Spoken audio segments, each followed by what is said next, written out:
Hello everybody, welcome back on our channel and in our first episode of our series Market and Mastery, जिसमें आज हम discuss करने वाले हैं कि क्या होता है स्टॉक मार्केट। तो आइए बिना वक्त गवाए शुरू करते हैं। तो फर्ज कीजिए कि आप बाजार जा रहे हैं और आपको 2 किलो टमाटर खरीदने हैं। तो आप जब बाजार गए तो आपने वहाँ 2 जगह पूछा और दोनों जगह भाव अलग अलग था। एक जगह आपको मिल रहा है वही टमाटर 30 रुपये में और दूसरी जगह मिल रहा है 50 रुपये में।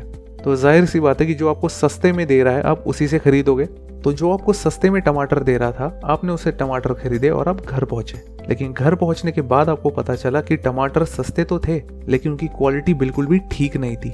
तो आप वापस दोबारा जाते हैं उसके पास, उसको वो टमाटर लौटाते हैं और इस बार दूसरे वाले के पास जाते हैं। उसके पास भाव चल रहा था 50 रुपए का। इस बार आपने 50 रुपए वाले खरीदे, लेकिन पॉसिबिलिटी यहाँ ये भी निकल के आ सकती है कि वो आपको ज्यादा भाव में बेच रहा है। प्लस यहाँ वही सेम पॉसिबिलिटी रिपीट हो सकती है कि आपने ज़्यादा भाव में भी खरीदा और टमाटर की क्वालिटी वापस दोबारा से ठीक नहीं निकली। इसीलिए ऐसी सिचुएशन में आपका एक्सपीरियंस काम आता है। अगर आप पहली बार सब्जी खरीदने जा रहे हो तो उसकी बहुत बड़ी पॉसिबिलिटी है कि आप ज़्यादा भाव में या फिर सड़ी गली सब्जियां ज़्यादा लेकर आओगे।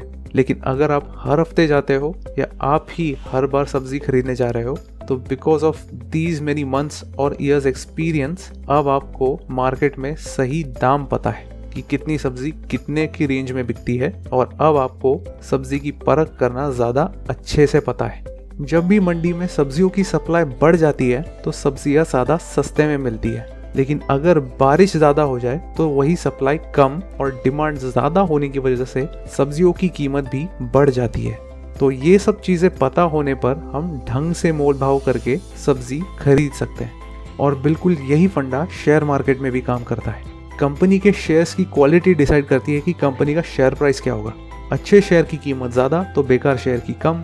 सिमिलरली जब एक शेयर की डिमांड यानी उसके ज़्यादा खरीदार मार्केट में होते हैं और सप्लाई कम होती है तो उसकी शेयर प्राइस भी बढ़ जाती है एंड वाइस वर्सा। इसीलिए जब भी हमें इस मार्केट में कोई शेयर खरीदना होता है तो हमें हमेशा इंतज़ार करना चाहिए कि उसकी शेयर प्राइस हमेशा एक अच्छे लेवल पर आ जाए, यानी एक ऐसे लेवल पर आ जाए जो उसकी शेयर प्राइस वो डिजर्व करता हो या उसके आसपास हो, ताकि हम बेकार में ज़्यादा पैसे देकर गलत सब्जियां ना उठा लाएं। अब अगर हमें इस मार्केट में इन्वेस्ट करना है तो हमें पहले फाइनेंशियल मार्केट को भी समझना होगा। तो बेसिकली फाइनेंशियल मार्केट में कई चीज़ों की खरीद और बिक्री चलती रहती है और हम इन्हें 3 कैटेगरीज में डिवाइड कर सकते हैं: शेयर मार्केट, कमोडिटी मार्केट और करेंसी मार्केट। शेयर मार्केट जहां शेयर्स की खरीद और बिक्री चलती रहती है। कमोडिटी मार्केट ये एक ऐसी मार्केट है जहां पे रॉ प्रोडक्ट की बाय सेलिंग होती है। जैसे आपने सुना होगा कच्चा तेल, गोल्ड, सिल्वर, कॉपर, यहाँ तक कि कॉफ़ी, शुगर, कॉटन और even agricultural products like wheat, corn, livestock, इन सब की भी खरीद और बिक्री चलती रहती है। और तीसरी है करेंसी मार्केट, जहाँ पे अलग अलग देशों की करेंसीज में भी ट्रेडिंग होती है और यहाँ पे करेंसी पेयर्स में ट्रेडिंग होती है, जैसे euro USD, USD JPY, Australian dollar, American dollar. बिल्कुल इसी तरह करेंसी पेयर्स में भी ट्रेडिंग होती है और इसे हम फॉरेक्स मार्केट भी कहते हैं। लेकिन राइट नाउ हमारी सीरीज का फोकस है शेयर मार्केट, इसलिए हम इसी पे टिके रहेंगे। जब भी कोई कंपनी स्टॉक एक्सचेंज पे लिस्ट होती है तो वो प्राइवेट लिमिटेड से पब्लिक लिमिटेड हो जाती है, यानी अब कंपनी आम आदमी के लिए अवेलेबल हो जाती है टू इन्वेस्ट। लेकिन अब एक सवाल उठता है कि कंपनीज ऐसा करती क्यों है? Why does a company list itself on an exchange? ज़रूरत क्या उन्हें और पब्लिक को इससे क्या फ़ायदा हो रहा है? आइए एक एक करके जानने की कोशिश करते हैं। तो समझिए, कंपनी को ग्रो करने के लिए चाहिए होते हैं फंड्स। तो उसके लिए कंपनी अपनी एक हिस्सेदारी देने को तैयार हो जाती है उस व्यक्ति को जो उसकी ग्रोथ के लिए उन्हें पैसा देने को तैयार हो जाता है, और इसकी वजह से आपको उस कंपनी में हिस्सेदारी मिल जाती है, यानी you become the owner of the company.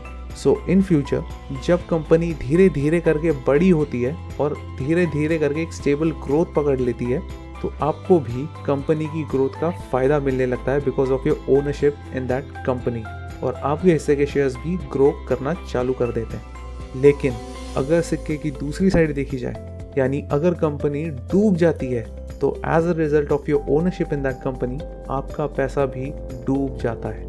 इसीलिए कहते हैं कि stock market acts as a double edge sword. एक तरफ पॉजिटिव है तो दूसरी तरफ नेगेटिव भी है।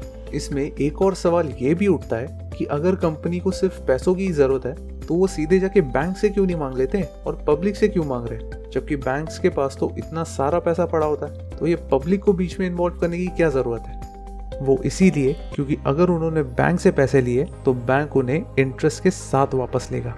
बैंक्स को अल्टीमेटली कोई फर्क नहीं पड़ता कि आपकी कंपनी कितना अच्छा कर रही है या बुरा कर रही है। बैंक्स को बस उनके पैसे वापस मिलने से मतलब है विद इंटरेस्ट। इसीलिए अगर कोई कंपनी सपोज लोन ले लेती है and unfortunately in future company का दिवालिया निकल जाता है, तो बैंक को उनका पैसा वापस करने में विद इंटरेस्ट वो फेल हो जाती है। इसीलिए कंपनीज पब्लिक फंड्स पर ज़्यादा निर्भर रहती है, क्योंकि यही एक तरीका है जहाँ पे वो पैसा विदाउट इंटरेस्ट गेन कर सकती है। सो अल्टीमेटली ये हमारी अब रिसर्च पे ही निर्भर करता है कि अगर हमें किसी कंपनी में इन्वेस्ट करना है तो हम एक कमाल की कंपनी चुने जो लॉन्ग टर्म में हमारा पैसा काफ़ी हद तक बढ़ा के दे, और एक ऐसी कंपनी जिन पे कोई भी कर्जा ना चल रहा हो हमारे लिए सबसे बेस्ट ऑप्शन बन जाती है। और सिर्फ इतना ही नहीं, स्टॉक मार्केट एक देश की इकोनॉमी का भी बहुत बड़ा और अहम हिस्सा होता है, क्योंकि देश की ग्रोथ कंपनी की ग्रोथ पर निर्भर होती है। सोचिए अगर स्टॉक मार्केट ना हो तो कंपनीज को बड़े फंड्स मिलेंगे ही नहीं और उनकी ग्रोथ स्टैग्नेंट रह जाएगी। क्योंकि स्टॉक मार्केट है इसीलिए कंपनीज को इंटरेस्ट फ्री पैसा अवेलेबल हो रहा है, and this is the ultimate reason why the companies turn themselves into public limited for huge growth benefits. इसीलिए आपने देखा होगा कि जब भी इस मार्केट में कोई बड़ा बवाल होता है तो पूरी गवर्नमेंट भी परेशान हो जाती है। दूसरा मिसकंसेप्शन लोगों के दिमाग में ये रह जाता है कि इस मार्केट से उनका बिल्कुल भी कोई फायदा नहीं होने वाला और ये सिर्फ अमीरों के लिए बनी है, कॉमन मैन के लिए नहीं। तो चलिए इस मिसकंसेप्शन को एक एग्जांपल के थ्रू क्लियर करते हैं। सपोज मिस्टर सिंह का एक बिजनेस है जिसकी फिलहाल वैल्यूएशन यानी उनके धंधे की कीमत है 1 लाख रुपए और वो अपना धंधा बढ़ाना चाहते हैं। तो ऐसे में उनके पास 2 ऑप्शंस हैं। पहला, या तो बैंक से लोन ले ले, और दूसरा कि वो अपने जान पहचान वालों से पैसे ले ले। तो मिस्टर सिंह अपने 3 दोस्तों से 1-1 लाख रुपए ले लेते हैं और उसके बदले में उन्हें अपनी कंपनी की 1/4 यानी 25% इक्विटी दे देते हैं। इन फ्यूचर जब उनकी कंपनी अच्छा परफॉर्म करके काफ़ी अच्छी ग्रोथ दिखाती है तो उसका फ़ायदा अब उस कंपनी के शेयर होल्डर्स को भी मिलता है। यानी जिन दोस्तों ने मिस्टर सिंह की कंपनी में पैसे लगाए थे अब उनके हिस्से के शेयर्स भी जो है उनकी वैल्यू भी बढ़ गई है और उन्हें भी कंपनी ग्रोथ का बहुत ही अच्छा फ़ायदा हुआ है।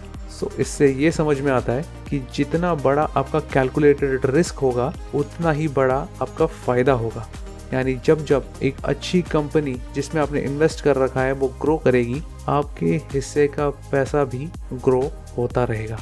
अब स्टॉक मार्केट जो है वो एक्चुअली 2 हिस्सों में डिवाइडेड है। एक है प्राइमरी मार्केट और दूसरी है secondary market. In primary market privately owned company अपना इश्यू लॉन्च करती है, यानी कंपनी अपना IPO लिस्ट करती है on stock exchange for the first time, और ऐसा करते ही वो कंपनी अब पब्लिक ओनरशिप के लिए रेडी हो जाती है। और सेकेंडरी मार्केट वो है जहां इन जैसी कंपनीज के शेयर्स ट्रेड होते हैं। इन प्राइमरी मार्केट जब भी कोई कंपनी पहली बार अपनी हिस्सेदारी बेचकर पब्लिक से फंड्स बटोर लेती है तो उसे अपना IPO लाना पड़ता है, एंड जब प्राइमरी मार्केट थ्रू वो पब्लिक तक पहुंचती है तो उसे अपने आप को रजिस्टर भी कराना पड़ता है। इसीलिए ऐसे ही कोई भी कंपनी एक्सचेंज पे लिस्ट नहीं हो सकती। इंडिया में 2 एक्सचेंजेस हैं, BSE एंड NSE, यानी Bombay stock exchange and national stock exchange. If a company wants to bring its IPO तो उस कंपनी को अपनी पूरी जानकारी यानी उसके फाइनेंस, इन्वेस्टर्स, कितने शेयर्स हैं, शेयर प्राइस क्या है, प्रमोटर्स कितने हैं, ये पूरी जानकारी मार्केट को देनी ही पड़ती है। And after all this process उस कंपनी के शेयर्स आते हैं in secondary market to trade, and तब जाके एक कॉमन मैन इन शेयर्स को बाय एंड सेल कर सकता है। तो जब भी आपको लगे कि ये शेयर अब खरीदने लायक है तो आपने खरीद लिया, और जब लगे कि अब इस शेयर में उतना दम नहीं है या इस कंपनी में अब उतनी बात रही नहीं तो सही वक्त पे आपने वो बेच भी दिया। और ये सारा प्रोसेस आप सिर्फ और सिर्फ रियल टाइम में कर सकते हो, यानी जब मार्केट चालू हो। इंडियन मार्केट का वर्किंग टाइम होता है from 9:15 AM till 3:30 PM on business days, यानी मंडे टू फ्राइडे। एंड ये जो बाय एंड सेल का प्रोसेस होता है वो एक ब्रोकर के थ्रू ही हम कर सकते हैं। And this is it for today everybody. यही था हमारा आज का वीडियो, जहां हमने देखा कि क्या होता है स्टॉक मार्केट और समझा इसके अलग अलग एलिमेंट्स को। सो मेरी एडवाइस आप लोगों से यही है कि आज इस वीडियो को देखने के बाद अगर आप सीरियसली से सीखना चाहते हैं तो अपने फ्री टाइम में आज जो भी सीखा है वो ज़रूर ज़रूर ज़रूर अप्लाई करें और अपनी एक रिसर्च मेंटेन रखें। और आज ऑनलाइन बहुत सारे फ्री स्टॉक स्क्रीनर्स भी हमारे पास अवेलेबल है, तो उन तक जाइए और वो फ्री स्टॉक स्क्रीनर्स भी मैं डिस्क्रिप्शन में उनकी लिंक दे दूंगा। So go and check it out right now. मेरे साथ एंड तक बने रहने के लिए बहुत बहुत शुक्रिया। Make sure you subscribe and press that bell icon ताकि मेरे हर वीडियो का नोटिफिकेशन आप तक पहुंचे। मैं मिलूंगा आपसे अगले वीडियो में। Till then keep learning, keep upskilling. See या।